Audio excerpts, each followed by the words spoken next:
This is part 2.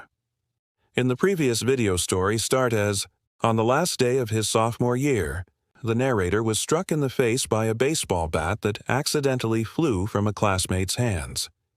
The impact caused severe injuries, a crushed nose, multiple skull fractures, and shattered eye sockets, leading to brain swelling and loss of memory. Despite his critical condition, he initially tried to walk to the nurse's office, unaware of the severity of his injuries. He showed signs of brain trauma, giving incorrect answers to basic questions and struggling to recall his mother's name. The last thing I remember was calling my mom Patty. It took me a full 10 seconds to recall her name. After that, everything went black. My brain was swelling so fast that my body just couldn't handle it. I lost consciousness right there in the school hallway. Minutes later, an ambulance rushed me to the local hospital, but my condition was getting worse by the second. My body started shutting down. I couldn't even swallow or breathe on my own. Then the first seizure hit. The doctors knew they were out of their depth. They immediately called for a helicopter to fly me to a specialized hospital in Cincinnati. As they wheeled me across the street to the helipad, the stretcher bounced on the uneven sidewalk. A nurse pushed from behind while another manually pumped air into my lungs, breath by agonizing breath. My mom, who had just arrived, climbed into the helicopter with me. She held my hand the entire flight, but I was completely unconscious, unable to breathe without help.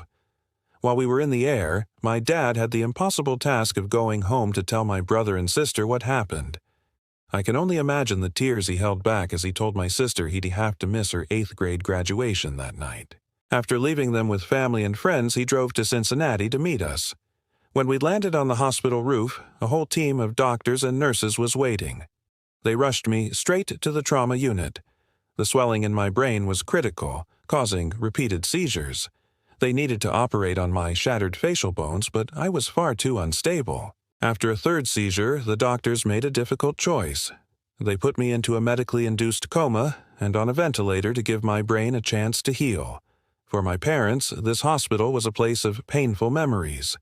10 years earlier, they had walked through those same doors when my little sister, just 3 years old, was diagnosed with leukemia. For 2.5 long years, they endured treatments, biopsies, and endless worry until she finally walked out healthy and cancer-free. Now, a decade later, they were back, this time for a different child. As I lay in a coma, the hospital sent a priest to comfort them. In a heartbreaking coincidence, it was the very same priest who had been with them the night they learned about my sister's cancer. As day turned into a long, dark night, machines did the work my body couldn't. My parents tried to sleep on a hospital mattress, but rest wouldn't come. They'd drift off from pure exhaustion only to jolt awake with worry. My mom later told me, "It was one of the worst nights of my entire life." They were trapped in a nightmare, watching and waiting, praying for a miracle just as they had done all those years ago. This story is a powerful reminder of how fragile life is, but it's also a story about resilience and the incredible strength of family. If you've ever faced a moment that changed everything, you know what I'm talking about. Thank you for listening to my story. If it touched you, please consider subscribing and following for more.